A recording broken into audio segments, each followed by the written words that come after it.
The Black Ops series has always been about change and experimentation, at least in terms of its campaigns. But because of this, it's a series that's gone through an identity crisis.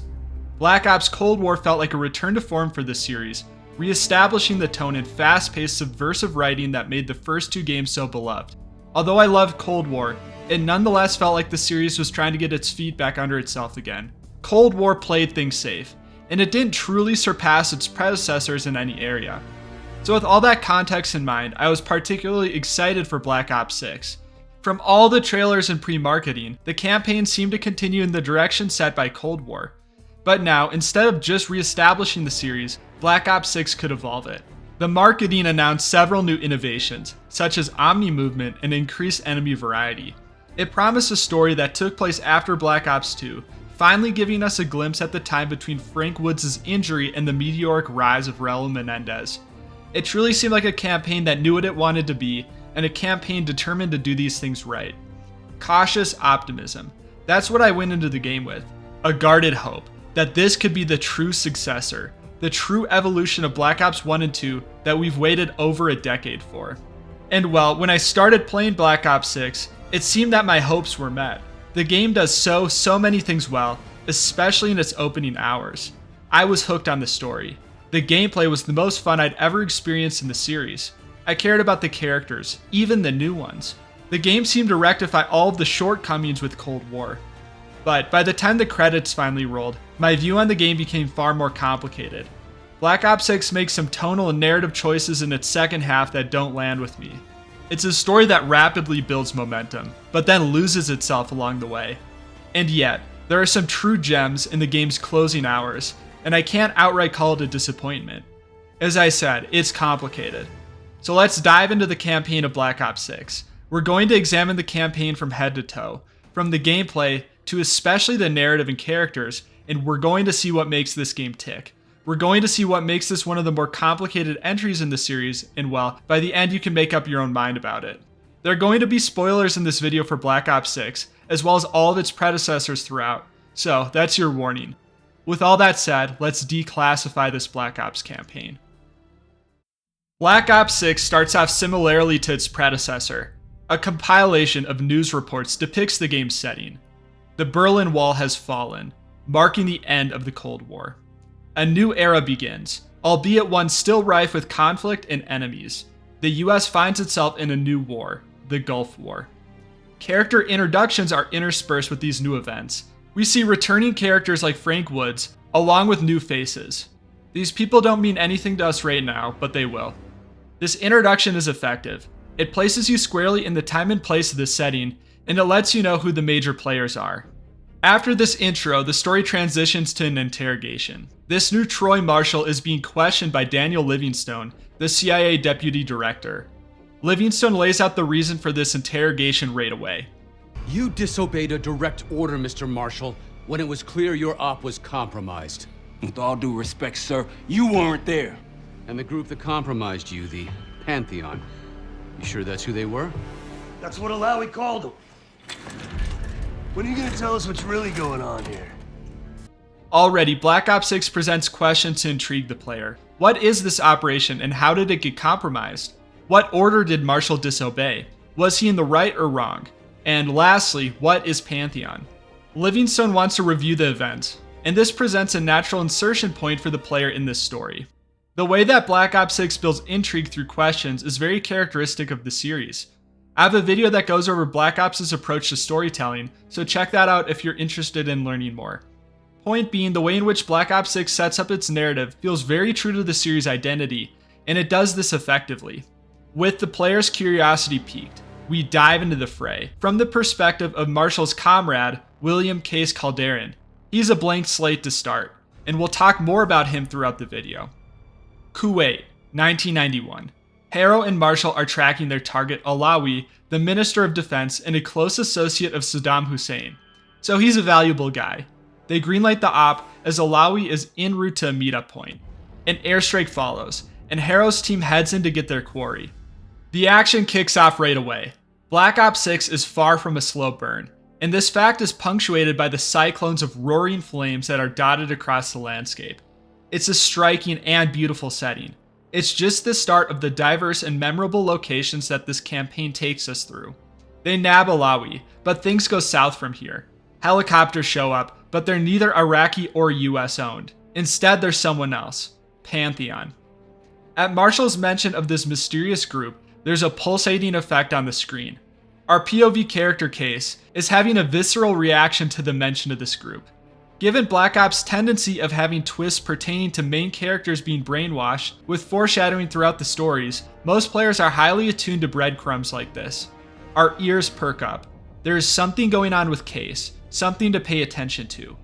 But that can wait until later. There are more pressing matters. First, our target is acting strange. Alawi is very confused. He says that he has a deal with the CIA, but we don't know anything about that. He even goes so far as to call Marshall and his gang liars. Livingstone recaps what happened next. Marshall was given orders to await backup, but he disobeys this order. So we have one of our questions answered. We know what order Marshall disobeyed. But after this revelation, we're given another question. It turns out Alawi died during the operation. So what happened to him? Questions, then revelations, then more questions. As I talked about earlier, this is the key technique that Black Ops 1 used to craft an addicting narrative. Black Ops 6 is operating by the same playbook to great effect. Already, the story has a rapid and addicting pace that's hard to pull away from. In this scene too, the dialogue is playing double duty. Along with pushing the narrative forward, it's also informing us more about the characters. Livingstone isn't surprised that Marshall disobeyed orders. However, he's surprised that Harrow is aligned with him. From this, we can infer personality traits about Harrow and Marshall. Marshall isn't afraid to go rogue, or well, play cowboy as Livingstone puts it. Harrow, on the other hand, is much more likely to play by the book. It's this subtleness of the character building that really helps sell them as believable, because it feels very organic. It's the start of Black Ops 6's careful character work that pays off throughout its runtime. Returning to the mission, Case and his allies fight through Pantheon forces. We don't learn much more about them aside from that they're a multinational force, heavily armed and lethal. What their goals are, well, that's anyone's guess. Right when they seem to make a clean getaway, things get complicated. Their pickup is none other than Russell Adler, the stone-cold and morally dubious CIA agent from Cold War. He puts a bullet right between Alawi's eyes, utterly screwing up Harrow and Marshall's op. He's outnumbered by Harrow and Marshall, and he's put into submission, although Adler doesn't put up too much of a fight. He did what he needed to. It turns out Adler isn't in the good graces with the CIA. In fact, he's a full-on traitor, and he's been hunted for the better part of the year. His actions here don't exactly help out with the allegations either. We have another question that's been answered. Alawi's death was caused by a rogue CIA agent, but with this revelation, a litany of new questions follow. What happened with Adler? Why is he now a traitor? It is true that he's ruthless and willing to delve into the darkest depth, but he's always been a company man through and through. Betrayal of the agency isn't like him. And just as critically, what is Adler after now? He has a message for Woods. Bishop takes Rook. And it's anyone's guess what that means. Questions and revelations. I don't mean to repeat myself, but I just want to hammer home how well Black Ops 6 threads its narrative to create a pulse-pounding and addictive pace.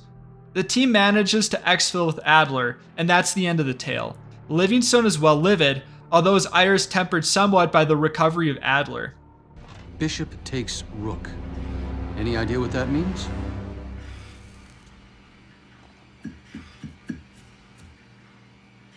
No clue. Woods refuses to tell him what Adler's message meant. Livingstone doesn't like this, and he makes his final decision. Woods' team is suspended, and Jane Harrow is on very thin ice. Woods reacts in very typical Woods fashion. People like me and Adler are the reason we ain't speaking Russian right now. Despite his injury, his fiery personality hasn't been dampened. There's just a magnetism to his character, and that's captured here as well. There's a reason he's such an iconic character.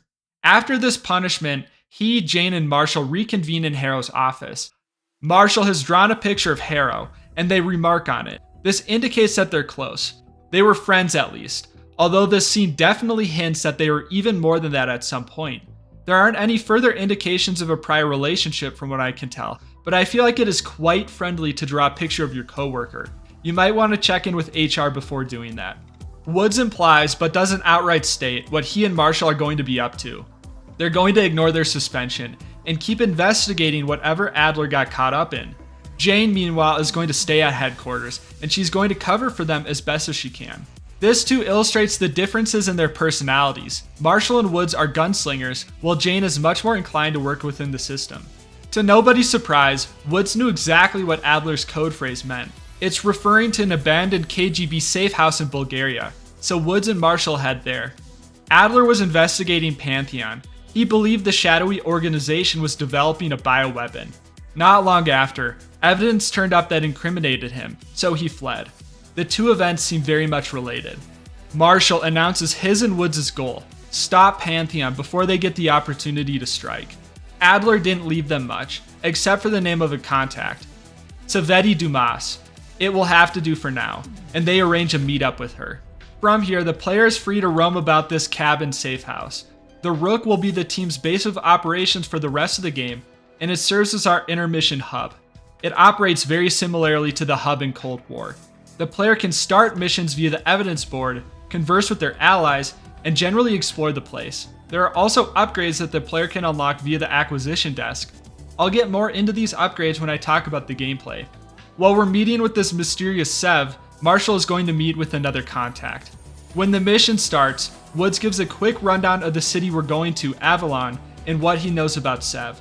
Adler didn't leave much intel on Savati Dumas, but I could tell you a thing or two about Avalon. It's a playground for the filthy rich, and crime factions run the whole city. Everyone's looking for who to push off the slide.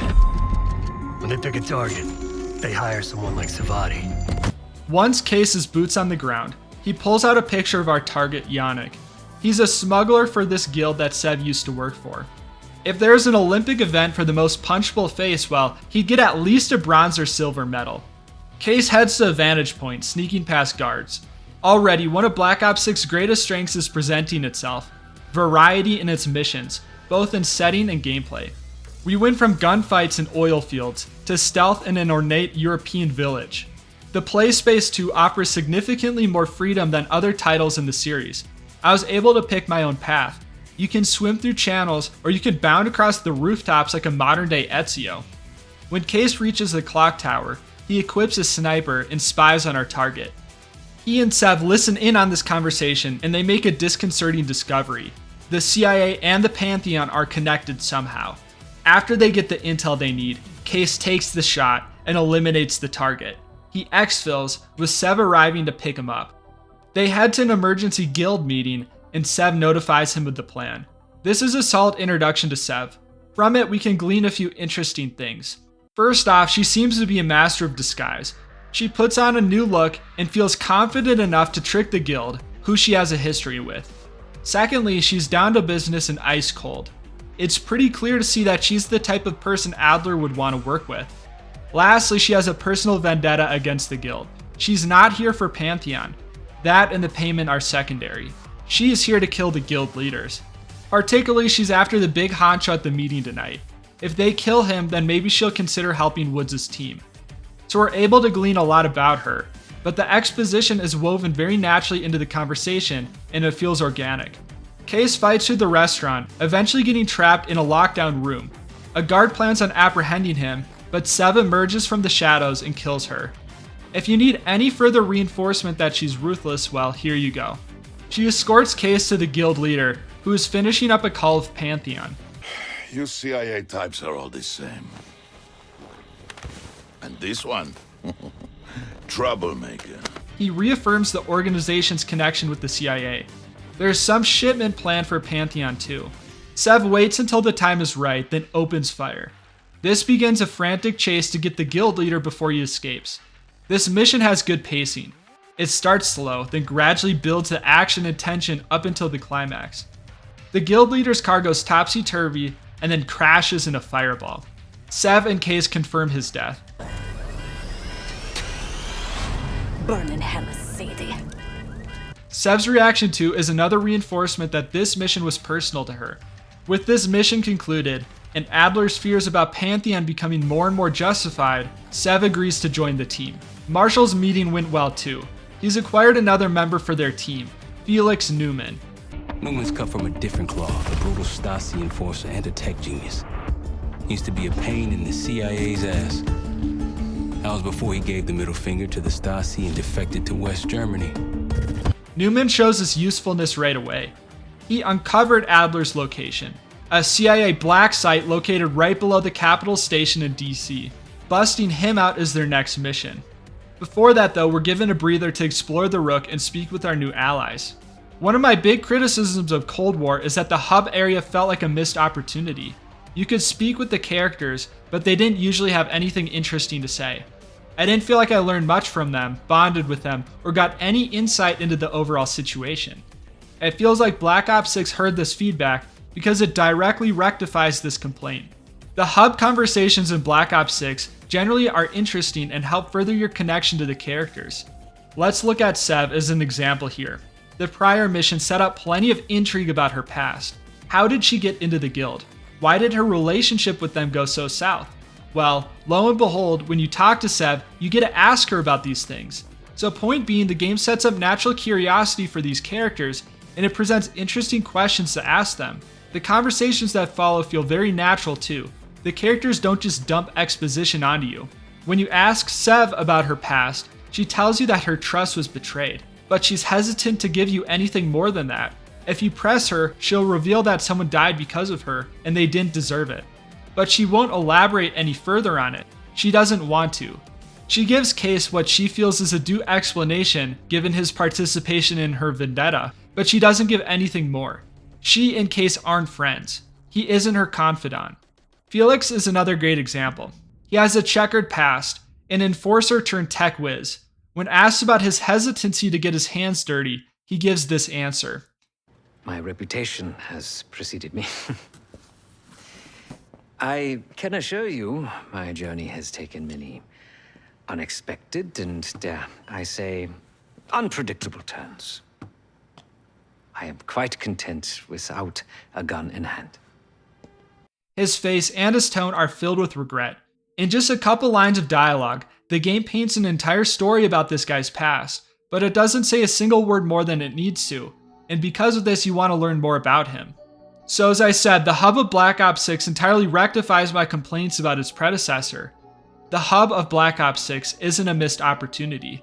The game uses this space wisely, taking advantage of the extra screen time to spark interest for the new characters and allow the player to bond with them.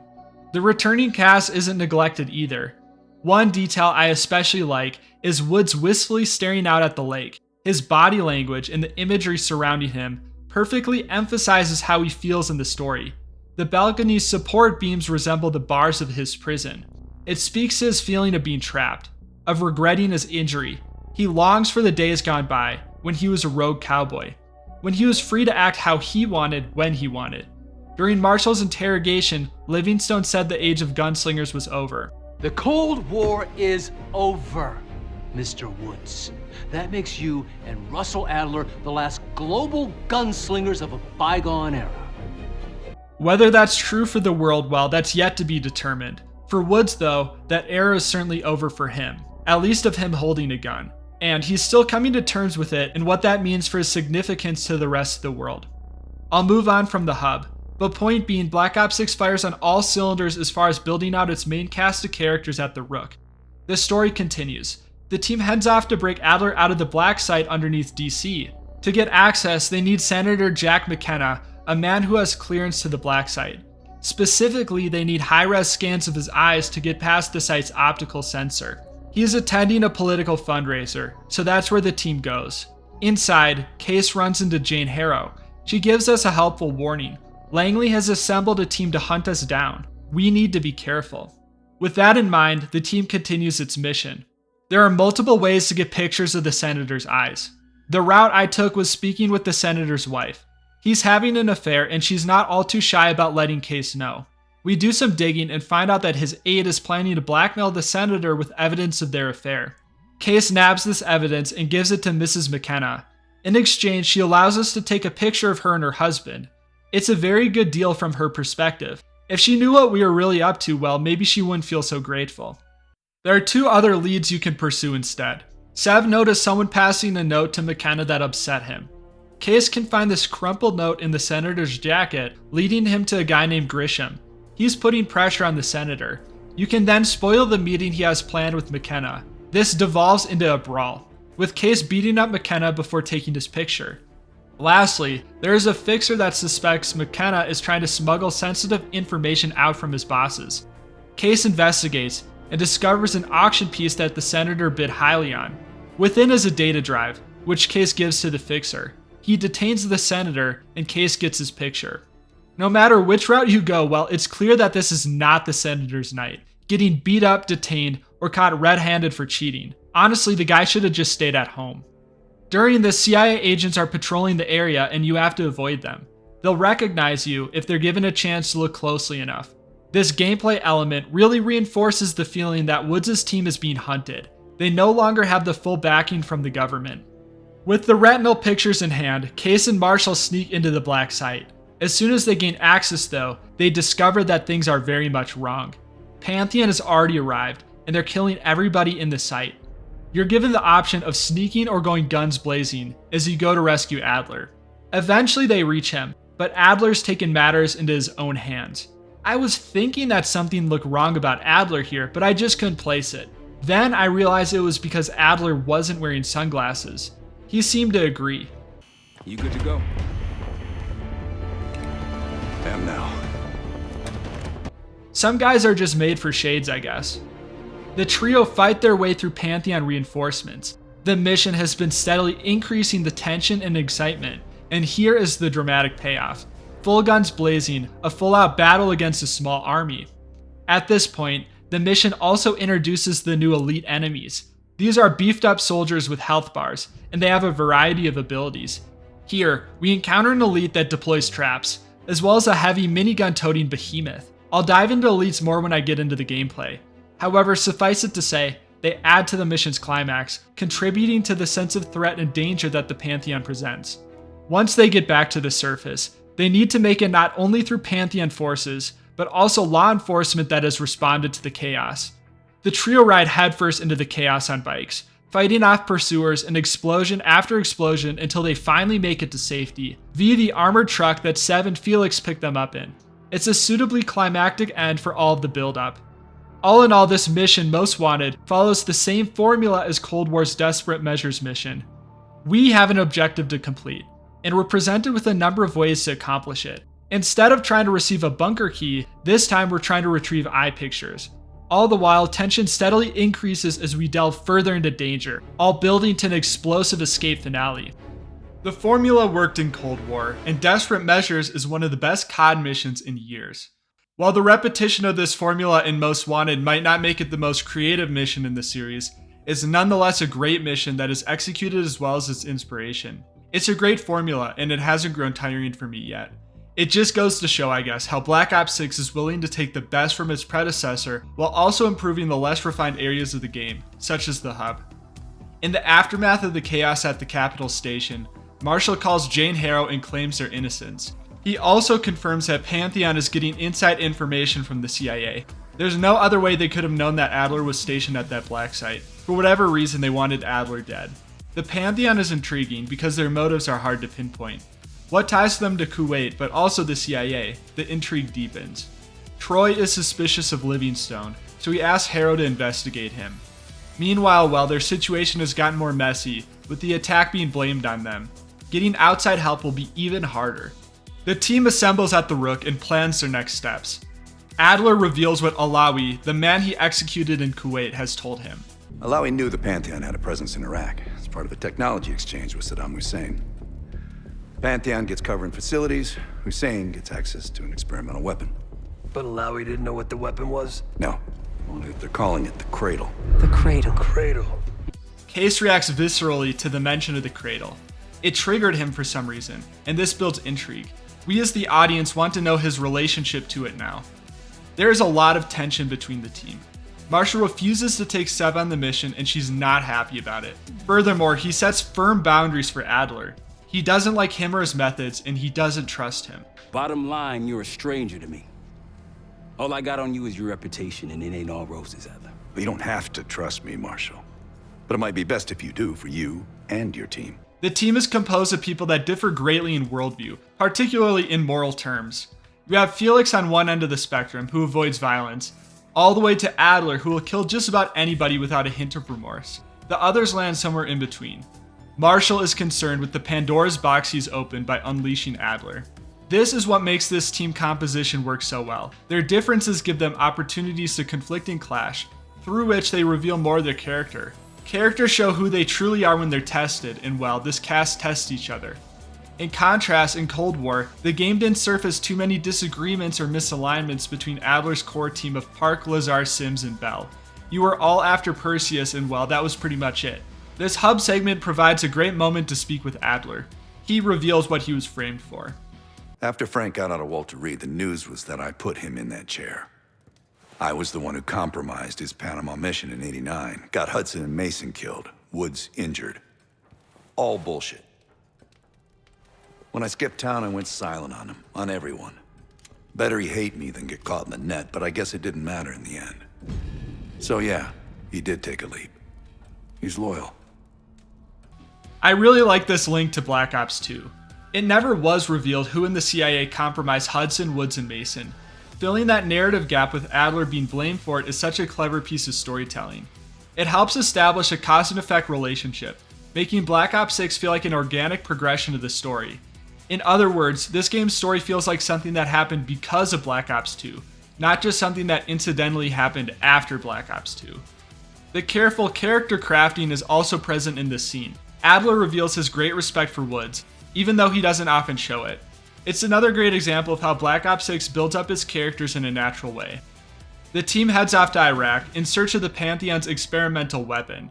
The British SAS is planning a bombing run on the palace in question. Adler takes advantage of another of his connections to stall the bombing and insert the team into the op under the guise of American Delta Force operators. This contact is a familiar face, Helen Park from Cold War. Her biggest moment in that game is when the player is given a choice between saving her or Lazar, another member on Adler's team. Her presence here indicates that her survival is the canon outcome. This mission stands apart from all the others in the game. It's an open world mission, and the player is left to explore the region and complete side missions on the map along with the main objectives. Black Ops 6 is not the first to have this style of mission.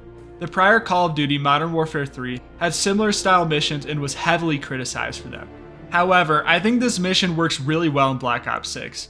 The difference, I think, is that there were multiple of these missions in Modern Warfare 3, and they all felt like filler to pad out the game's meager runtime.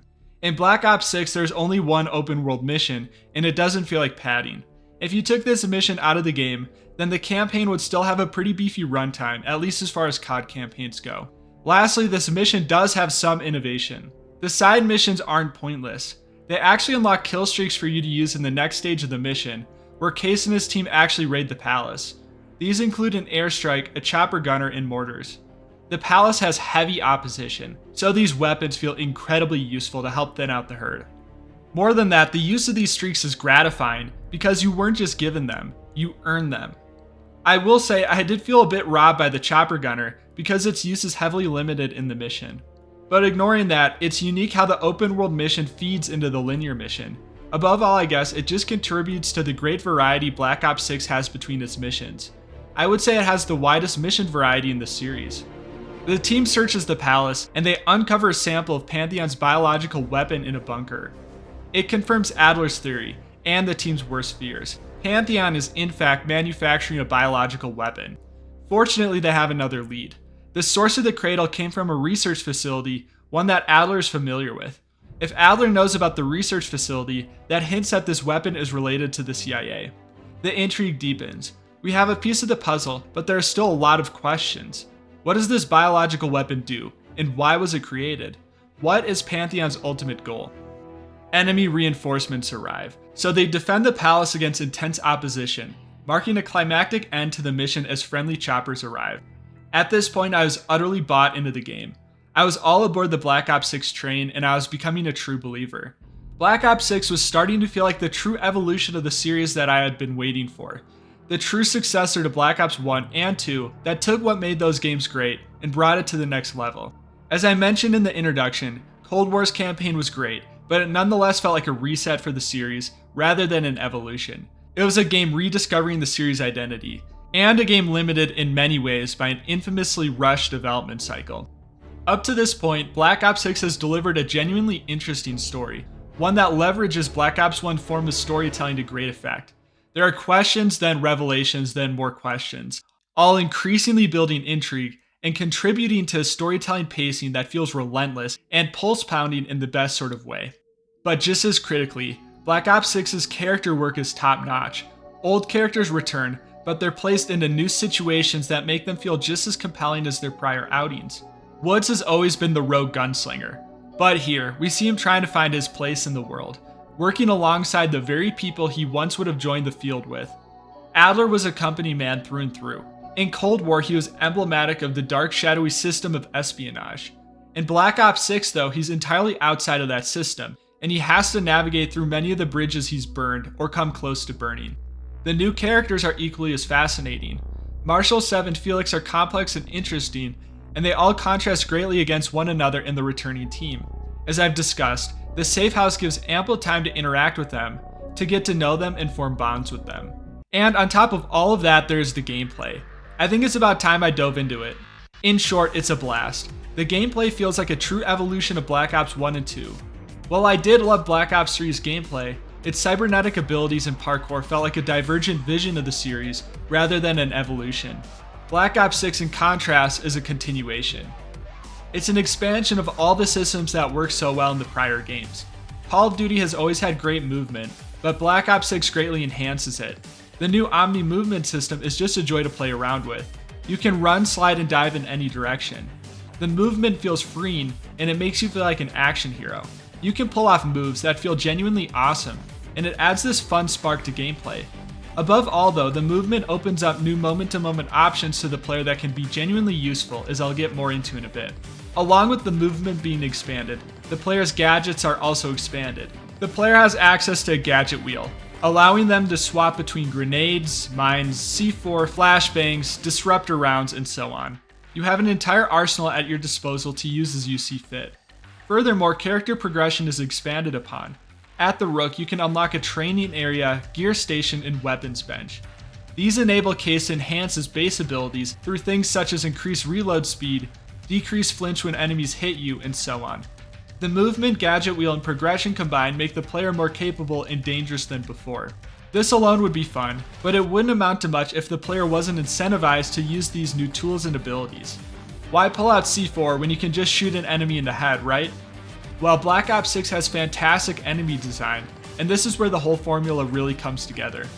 The game has great enemy variety, but it's not just variety for variety's sake. The enemy types encourage you to switch up your tactics to beat them. The heavy machine gun enemies take a ton of bullets to take down, but C4 will kill them instantly. Riot Shield enemies are tough to fight head-on, obviously. However, they like to push ahead slowly, which makes mines a great weapon to use against them.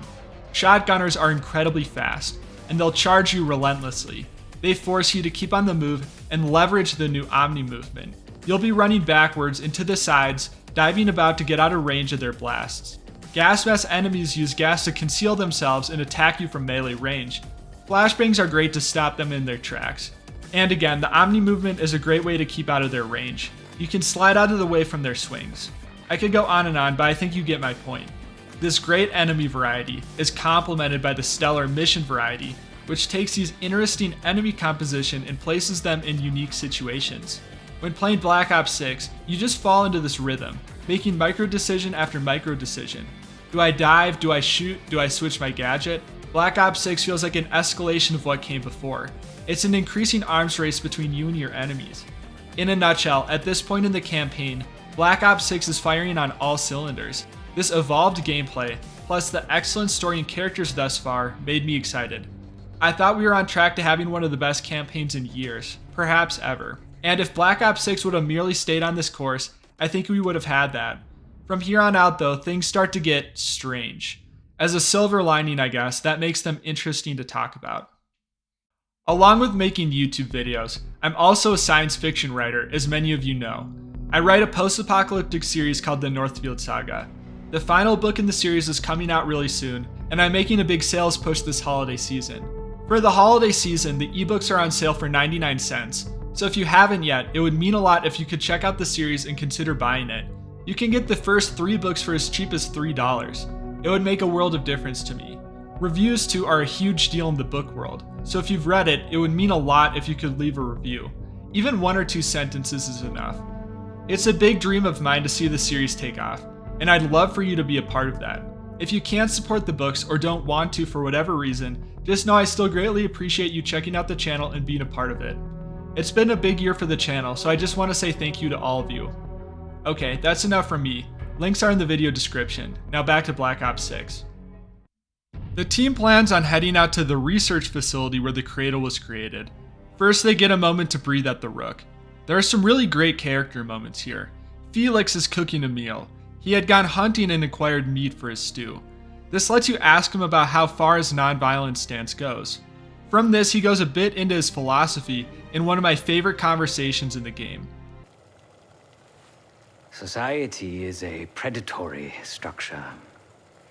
Those with power, whether legitimate or otherwise, prey on those without and use thugs, uniformed as I once was, or otherwise, to enforce their rule. The Stasi, CIA, organized crime in Avalon, most assuredly Pantheon, all are institutions of oppression. I bloodied my hands, burdened my soul with complicity, and now I live in shame. Never again. He reveals his philosophy, but more than that, this conversation reveals that he's a man in great turmoil. The delivery of his lines is simply perfect. You can tell that the regret and agony over his actions are very much alive. It leaves you to speculate and wonder exactly what he's done in the past. Furthermore, he still has trouble determining right from wrong, even with their current mission. I cannot say. I think that makes us a necessary evil. Perhaps this is why I prefer computer systems, ones and zeros. However, binary thinking is not conducive to modern existence. Social systems are complex webs. I think we can only navigate the gray and hope that history views us favorably. Even the beliefs he holds now, well, he's not entirely certain of. We see why he turned to technology. It's not only a talent for him, but it's also a refuge. This scene is also planting some narrative seeds. His uncertainty gives way to some of his actions later. Another great moment occurs between Woods and Marshall. Woods opens up about his regret over not being in the field with the others. When Marshall tries to uplift him, Woods responds with hostility. Maybe you were Captain America before, and now you're like Professor X. Who? Get out of my face, man. It's a very human but also very Woods reaction.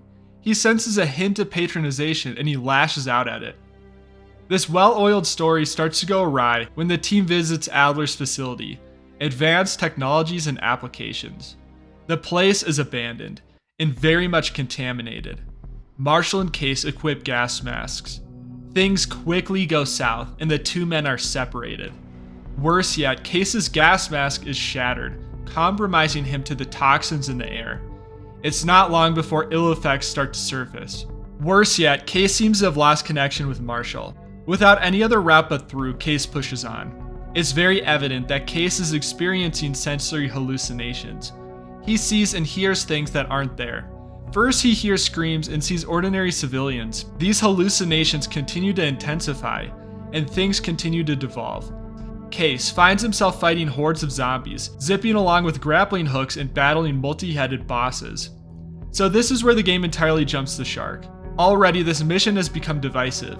It's pretty love it or hate it because of just how much it diverges from the rest of the game. I'm pretty mixed on it. It's a very gamey mission. Case needs to acquire 4 different colored key cards to unlock the main door, and he gets these by exploring each of the facility's 4 wings and fighting the main boss that lies within. Without a doubt, this is one of the most creative and unique missions in the entire series. There's also a significant amount of variety packed into it. Each of the 4 bosses in their mini levels are entirely unique. The orange room has the multi-headed zombie I mentioned, and it's joined by hordes of regular zombies. There are turrets around the arena that you can set up to thin the herd as you zip around. To acquire the red keycard, you have to drain a pool containing an armored tank zombie. You then fight him around the circular arena, zipping to the other ends to prevent him from catching up to you. The blue keycard boss blends into its surroundings, essentially creating a game of hide and seek, where you seek out environmental objects that don't fit. Lastly, there's the yellow keycard, which is the strangest to acquire. There is a room of mannequins. You hunt for intel around the room, as the mannequins become more lively and also aggressive. They follow you whenever you're not looking at them, which is a surreal and creepy experience. Eventually, there is a red mannequin that you have to chase and take out. This morphs into another boss zombie that you fight. So as I said, this level gets points for uniqueness and variety. It also gets points for setting a creepy atmosphere, which is especially pronounced in the mannequin section. There are a lot of reasons I could see someone loving this mission for. Unfortunately though, the level comes with a lot of downsides. First of all, this mission throws the game's pacing entirely out of whack. It's an incredibly long mission. Excluding the open world mission, I think this is the longest in the game. By the third or fourth boss zombie, I was feeling pretty tired of the concept and I was ready to move on. The length of this level is worsened by the fact that it does very little to push the plot of the story further. It's just Case wandering around getting keycards. You're cut off from the side characters, so they don't get any development either. This mission is essentially an hour-long pause button on the game's story. The tonal and thematic shift is entirely out of left field, and it doesn't feel like it fits with the rest of the game's story. I think what makes this mission feel like it drags too is the player's knowledge that this is all a hallucination. None of what Case is experiencing is real, and that also makes it harder to buy into. I felt pulled out of the immersion that the story had created thus far. This feels like a level inserted because the developers wanted to make a zombie level, even if it didn't jive with the rest of the game. So they cooked up the hallucination sequence to justify it. The level concludes with one last boss battle. Afterwards, Case reunites with Seven Marshall. They discover Pantheon took the cradle, and they also uncover research tapes.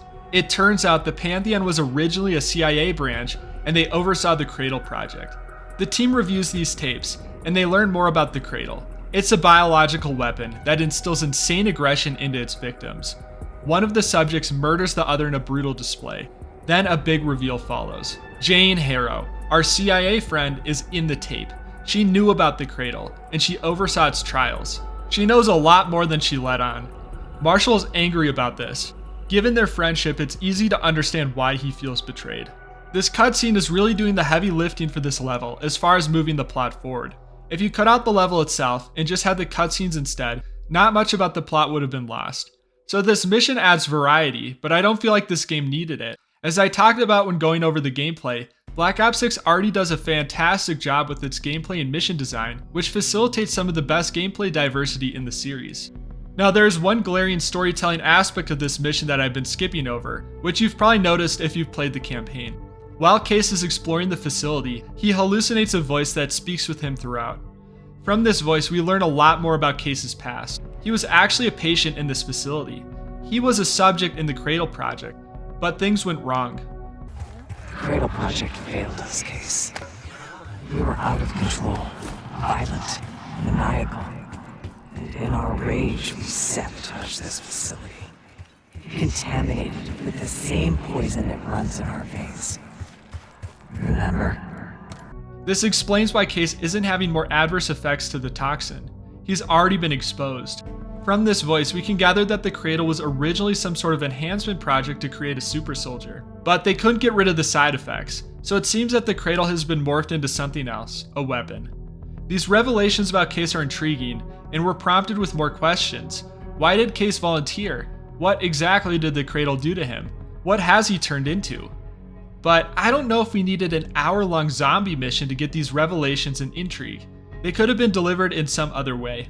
Now, I know I'm coming across as pretty harsh on this mission. I don't think it's terrible. As I said, I'm pretty mixed. It's fun and interesting, and it's certainly not game-ruining. What I do think, however, is that it's emblematic of the lack of focus and sense of tonal inconsistency that plagues the back half of this game. When the team returns to home base, it seems that nobody else knows about Case's involvement with the Cradle, and Case can't talk about it either. There is also some brainwashing going on. If you try to talk about it with Woods, Case will be unable to get the words out. Felix discovers another lead. At the end of the Cradle experiment footage, there's reference to a wire from Fushina. They trace this to a Pantheon safe deposit at a casino in Avalon. The team sets off to break into the security box. What follows is a very fun and interesting mission. Each person has their own part to play in breaking into the casino, and the player swaps between their perspectives. It feels like something straight out of Ocean's 11, and it's a good way of reinforcing each of the team members' strengths. Marshall is at the poker table, trying to win a place at the high rollers table. Woods is on comms, watching through cameras that Case helped crack by knocking some heads together in the giant underground cellar. Then Case himself gets captured, so will be in a better position to aid the team during escape. Meanwhile, Felix infiltrates the server room to reprogram a keycard. On his way in, Felix witnesses casino guards mercilessly beating a guy, and this affects him. He calls the guards animals. Animals. I actually made his stealth segment a lot harder than it needed to be. Given his vow of non-violence, I simply assumed that he couldn't take down guards, so I didn't try. I think that's a testament to the writing. I was so immersed and bought into his character that I made this assumption without really thinking twice about it. It turns out though that Felix can take out the guards. Initially, I thought that maybe this was an oversight, or just a slightly lazy concession for gameplay. However, that's not the case. This is definitely canon. Quite a bit.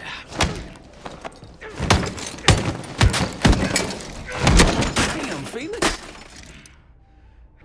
Yeah, Felix is going full beast mode. His old enforcer past is coming out to play. This will be explored later. The team breaks into the vault, fighting off casino guards until they have the safe box.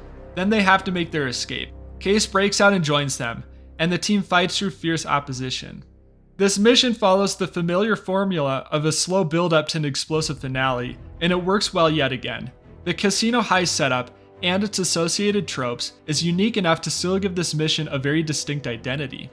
After the prior mission, the very tight pacing of this mission is very refreshing. When they escape, they waste no time looking into the safe box's contents. They confirm that the casino was wiring money for Pantheon, and through this, the team has records of wire transfers. They lead to a man named Gusev in southern Iraq. Adler's already on the ground there, so the team pings him to look into it. Things are looking good until the team hits another setback. The lab's empty and Gusev has fled.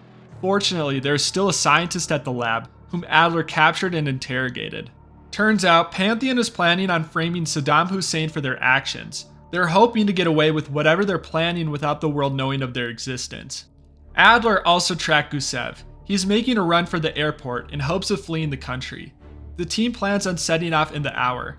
As they prepare, there's a quiet moment between Sev, Felix, and Case. Felix reflects on his actions in the casino. I am deeply ashamed of my actions in the casino. You take this non-violence thing seriously. Quite. But then I saw Lutazzi thugs beating a defenseless man mercilessly, a senseless act of power. No one is innocent in that city. Afterwards, when I encountered the guard outside the vault, I lost control. In my eyes, he transformed into the avatar of everything I now reject.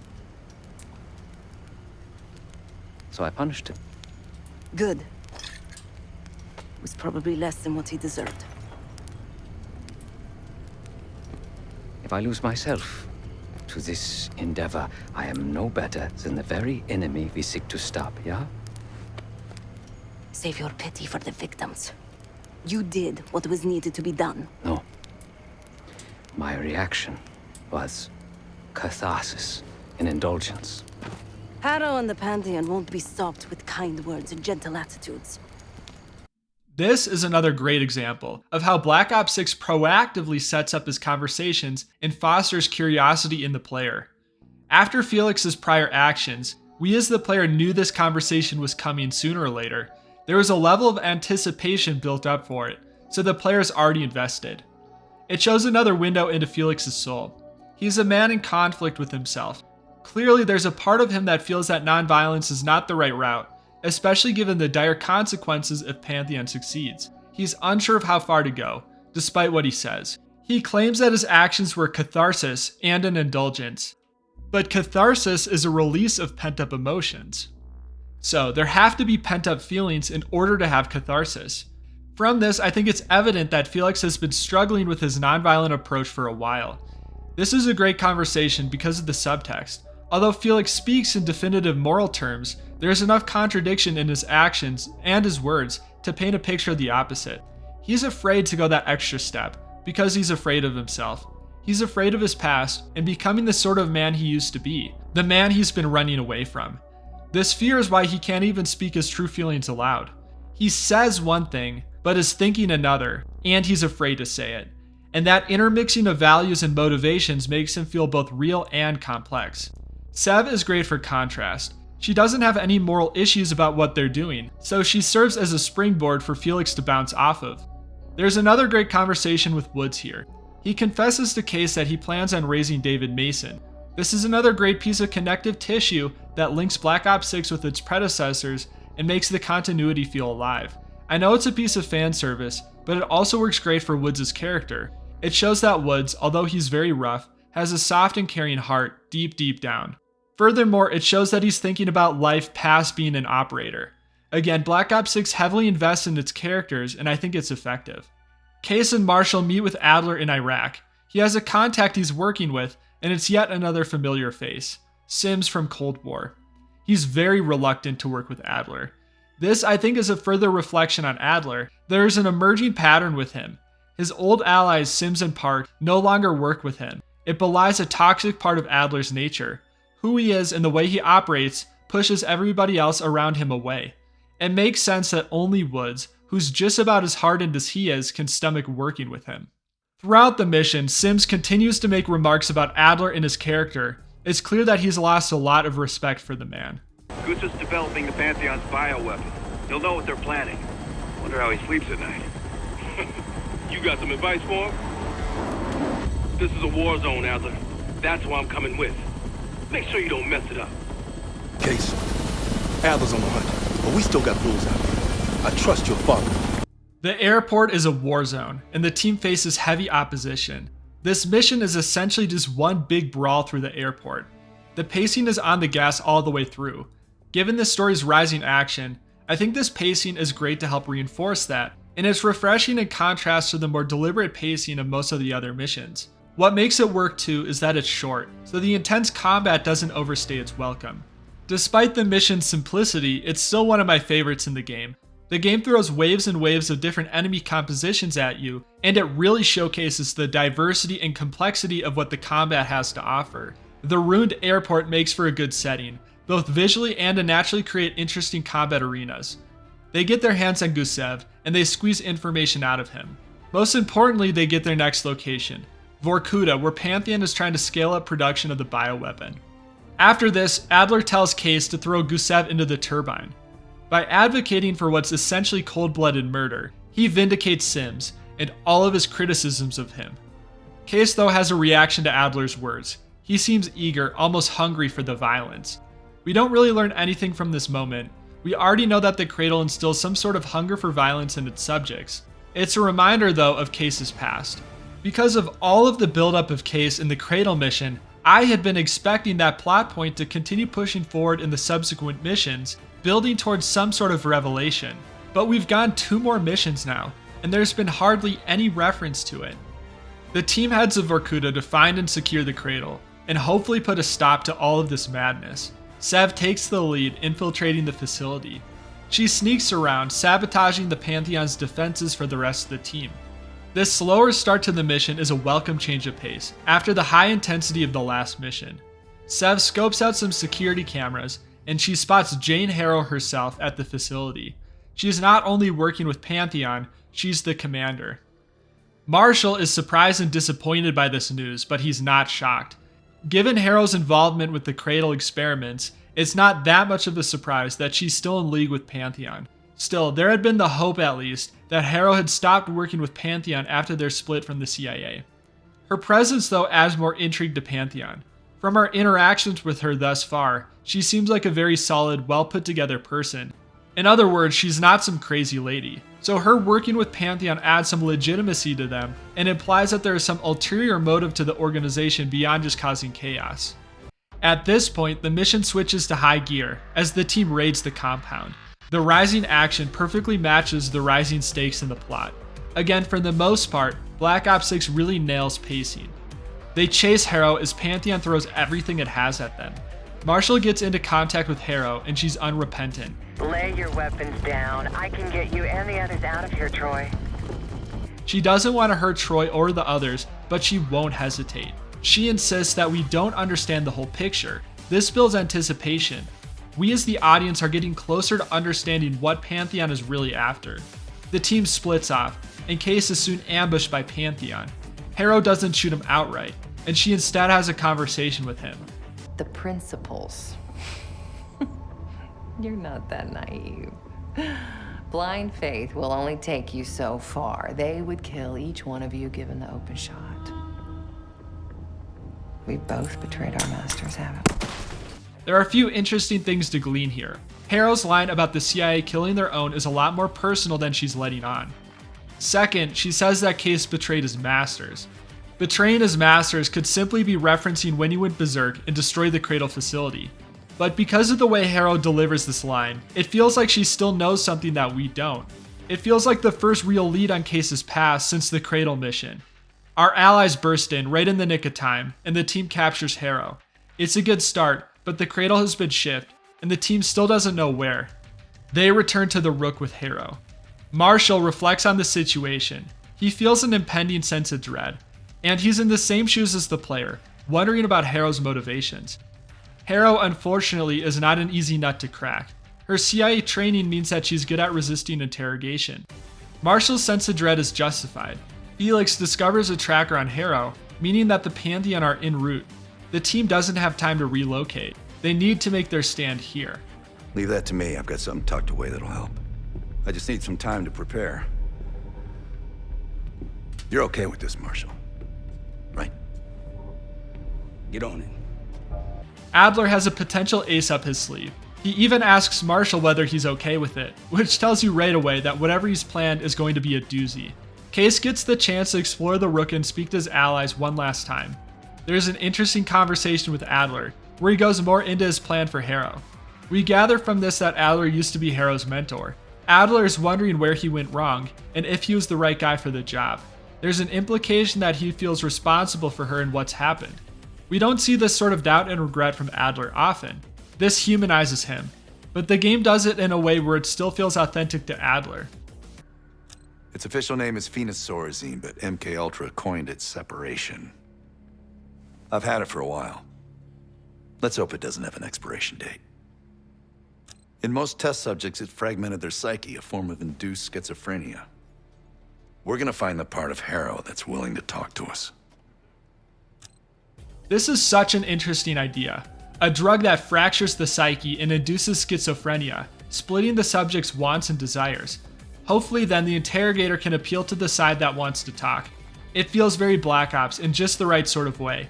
It feels fitting to that Adler, who's an expert in brainwashing at this point, is the one to cook this up.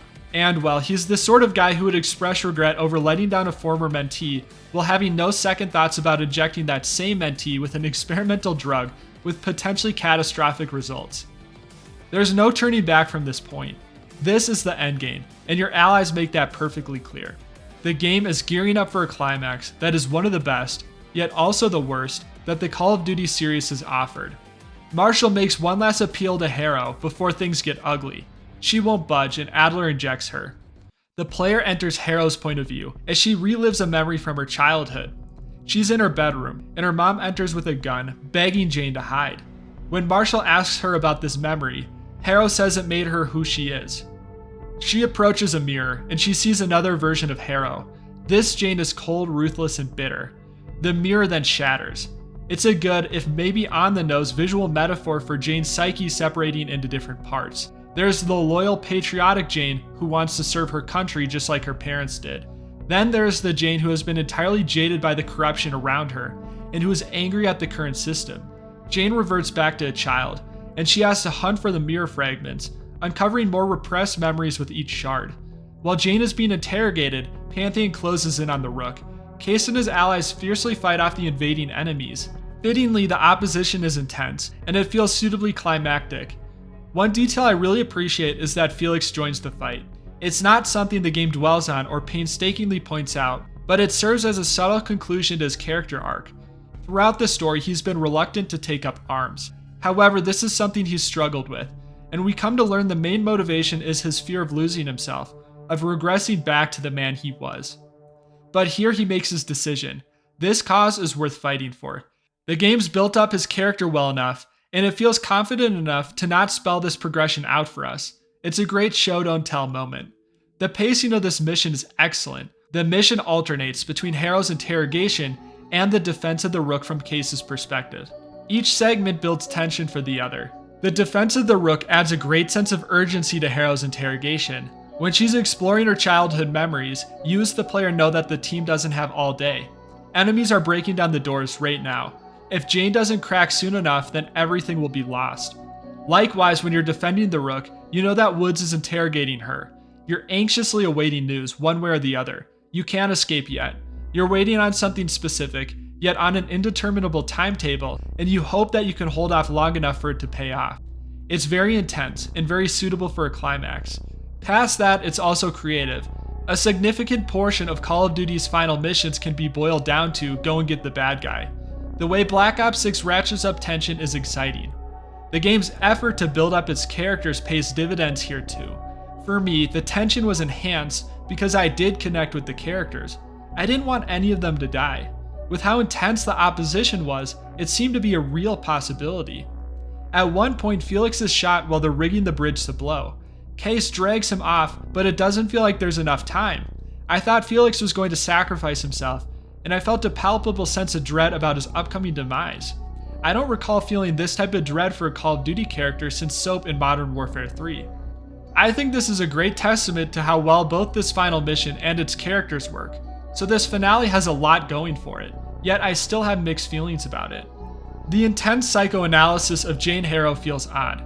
She's had relatively little presence throughout the game, showing up in just a handful of cutscenes before her betrayal. And now the game is dedicating half of its final mission to exploring her childhood. It just feels a bit out of place to me. The Pantheon has been a mystery the whole game, so I understand that her perspective is our window into the organization and what it's after. Still, I don't know. I just wish she would have had more of a presence beforehand if she was going to get this much focus. It feels like she should have had more of a direct connection with the team. For instance, in Modern Warfare 2, it feels like General Shepard is speaking into our ear throughout the story, so it establishes this level of trust and camaraderie. If Woods or Felix or Adler or any of the other main cast were the betrayers, for instance, I feel like this deep look would have been more justified, since we've already had so much time with them. It feels like the game flipped a switch with Harrow, and picked up her plot thread abruptly. I guess the main reason it feels odd to me is because of Case. The game has left us hanging in regards to his past. We're still waiting on answers on his own past, yet the game has pivoted to explore Harrow's childhood in great detail. Why are we not getting an exploration into Case's past instead? Well, let's go into more detail on Harrow's interrogation. Jane, as a young child, watched a home invader kill both of her parents. The authorities claimed that it was a simple home invasion, but she didn't believe it. Her parents' death was Jane's motivation to join the CIA. She wanted to live up to their memory, yes, but she also wanted to find out the truth of what happened to them. She discovered that their files were wiped, which only added to her determination. Yet she had nowhere else to look. One day, someone found what Jane had been searching for. And who was this? Well, it was Pantheon. On the disk, she discovers something horrible. Her parents were killed by the CIA itself. The op was ordered by Emerson Black, which is a nice nod to Cold War. Emerson Black was Jason Hudson's overseer. Then the game delivers the gut punch. The killer was none other than Adler. This is a really good twist. It comes as unexpected. Adler killing his own countrymen in their own house seems to be a low even for him. But when you think about Adler and what he's done not only in this game but throughout the series, can you really put it past him? No, I don't think you can. Woods points out that this probably meant Harrow's parents were double agents, but she doesn't believe it. They were her loving parents. Of course, it's hard for her to believe they did anything wrong. This revelation, as you can imagine, completely disillusioned Harrow. The very organization she fought for had killed her parents, by the hand of her mentor no less. She started to see the corruption and rot in the CIA, and thus she came to agree with Pantheon. Finally, we learn what Pantheon's goal truly is. This is a pivotal moment in history, Woods. The United States is about to become the world's lone superpower. an organization as corrupt, as decadent as the CIA should pull the world strings in a new world order. We'll make sure that doesn't happen. They want to take control of the CIA. The question is still how. Woods sows doubt into Harrow's story. She was a kid after all, and she's blaming Adler based on her childhood recollection. How can she trust her own memories? After being pressed, Harrow reveals that she's not sure. The resentful part of her psyche is sure it's Adler, while the reasonable Harrow we're talking with doesn't think it's him. So it's ambiguous at this point. We don't know for certain one way or the other. Nonetheless, at the time Harrow was certain, and she planned with Pantheon. Eventually, Woods coaxes Pantheon's plan out of her, and with it the location of the cradle. What? I see it now. The cradle's in Washington, D.C., the Capitol building. They're just waiting on my word to release it. Jesus Christ. That's 5,000 miles from here. It's awful. Everyone within blocks of the Capitol will be infected. Why? Because Livingston's head will roll for an intelligence failure of this magnitude. Failure to stop an attack on our capital. An attack using a CIA-funded bioweapon, no less. And someone else will take his place. You. Me. The Pantheon will finally control the institution that cast them out. I'm fading, Frank. You have to stop them. Stop me. Overall, despite my reservations about Harrow receiving all of this focus, I do see why the game went this route. The storytelling broadly is well done. Each piece of Harrow's past we learn naturally builds intrigue for the next. The interspersing of the Rook defense with Case, as I mentioned earlier, builds the tension and anticipation for the next Harrow segment. But also importantly, the segment suitably establishes Harrow and Pantheon's motivations. Given her past, her goals are understandable, even if they're abhorrent. Pantheon's overall goal of instilling chaos to oust a leader and insert their own control is more nuanced and interesting than most of the villain goals in the series. The gameplay in these Harrow segments, though, really undercuts the narrative tension. Throughout Harrow's flashbacks, she fights off versions of herself. The metaphor of Harrow literally fighting herself is apt. The execution is what I have a problem with. It appears that they took the zombie animations and applied them to Harrow's model. The result, well, it just looks bizarre and it's hard to take seriously. I was taken out of the story, watching a bunch of Harrows in turtlenecks jump at the helicopter in a super goofy way. It feels like this segment might have worked better if all the Harrows were just normal enemies with guns. Alternatively, they could have not reused the zombie animations and gave Harrow her own. Or they could have just made these zombie Harrows. This middle ground lives in Uncanny Valley territory. It just clashes tonally with everything else that's going on in the story. The worst offender of this Harrow part, though, is this plot point it sets up with Adler. But I'll get more into this in a little bit. After Harrow's plan is revealed, Pantheon manages to bust in and break Harrow out. Now that the true stakes of the story are set, the tension really ramps up. The bad Harrow is back in control. She says this to Woods. You just don't matter anymore. Fuck you! I'll give the order once we're airborne. This is a good line, and it really showcases Harrow's intelligence and ruthlessness. She has the people skills to know that this is Woods' greatest insecurity, and what does she do with that knowledge? She turns it into a knife and stabs him with it. Eventually only Case is left, and he makes a desperate chase after her. He hears the voice in his head again, urging him to kill. After seeming to forget Case's past for the final missions, the game seems to finally remember it here. Hopefully we'll get some revelations before the game concludes. He reaches the chopper. He and Harrow fight one another, with Harrow taunting him in spite and anger. Eventually, she says this about his past. I know what you really are, Case. The cradle made you this. You owe everything to the Pantheon.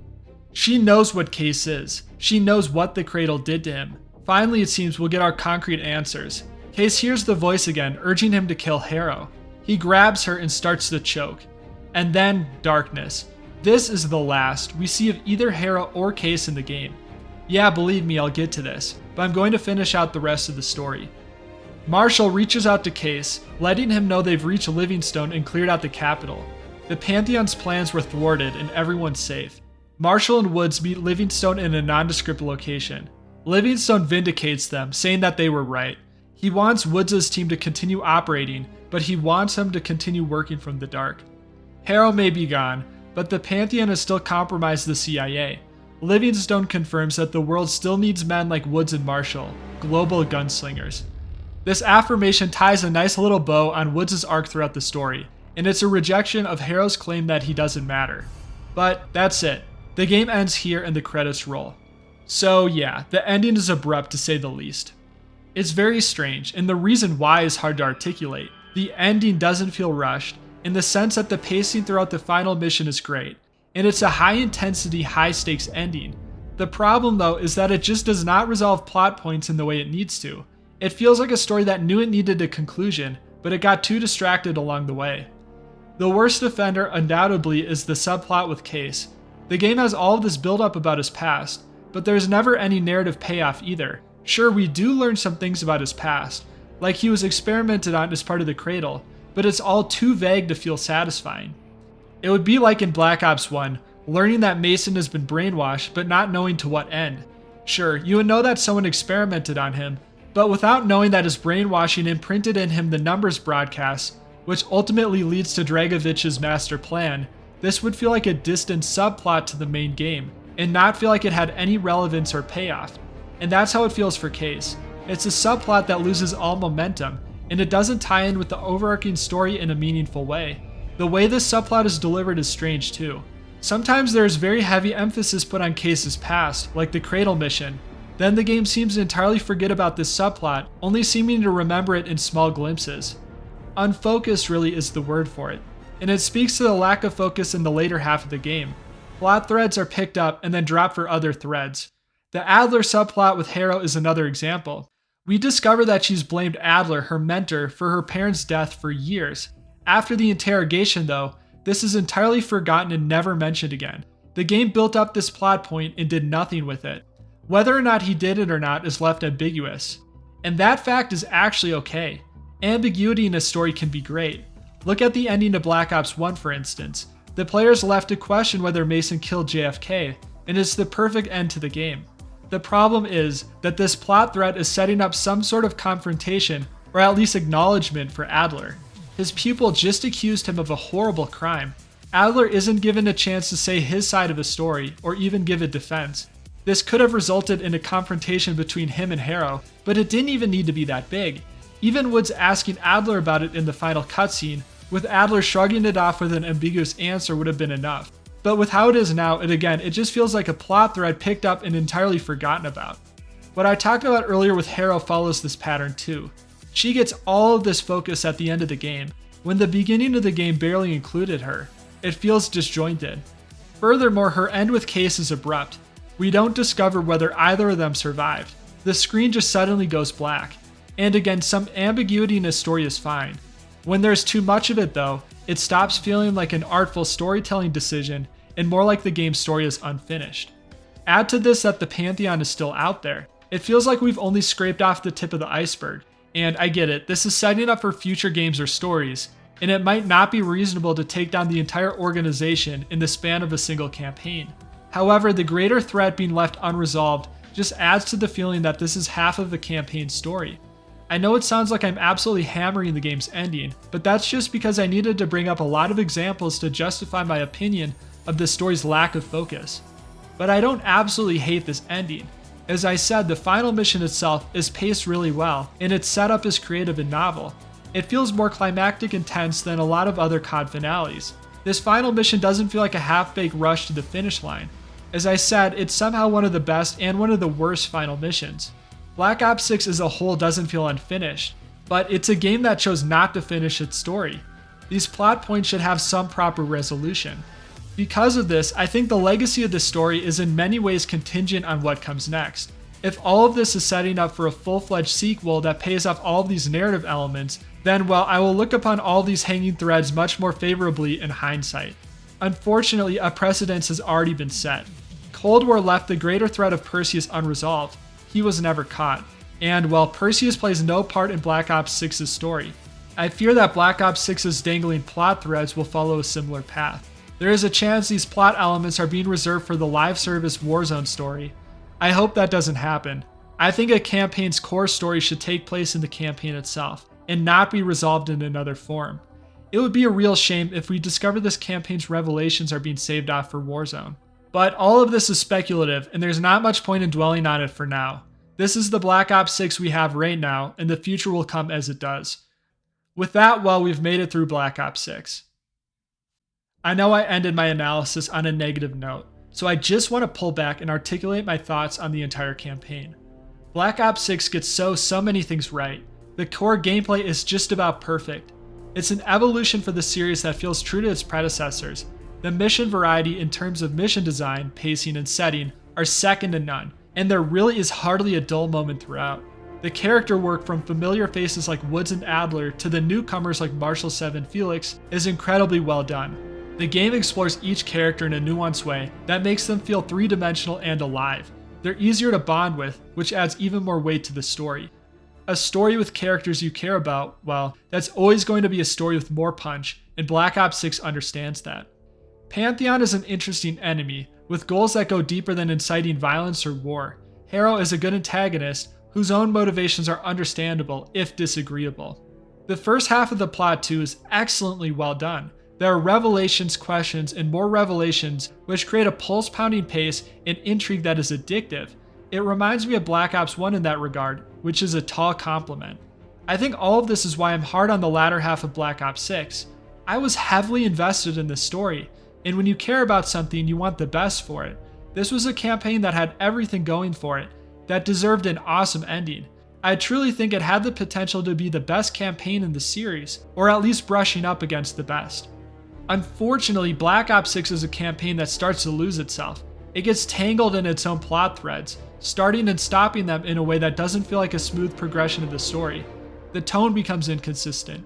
It bounces between gritty off-the-page realism, with characters grappling with the moral complexities of a dark world, to off-the-wall hallucinatory segments that feel more fitting for science fiction. And in its final moments, Black Ops 6 fails to pay off its overarching plot threads, especially the subplot with Case. We're left mysteries with no satisfying answer, with no satisfying closure. Whether these were intentional choices, or just oversights in the writing, I just can't help feeling that Black Ops 6 fumbled the ball. After all of this, I'm left feeling conflicted about Black Ops 6's campaign. I can't say it disappointed me, because there is so much good here, and it's so close to the campaign I've been waiting years for. Yet, well, I can't say I'm fully satisfied by it either. So Black Ops 6 sits in this strange place for me. It's a campaign that's beautiful, but one that's also lost. Thanks for watching. I hope you enjoyed the video as you listen to me work through my own thoughts on the game. Let me know what you thought of the campaign in the comments. I'm genuinely curious to see what other people think because I have a feeling that this campaign is going to be divisive. If you enjoyed the video, please consider liking and subscribing. As always, if you want to support me further, I'd love if you checked out the Northfield series. It would mean a lot.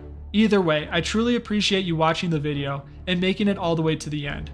Until next time.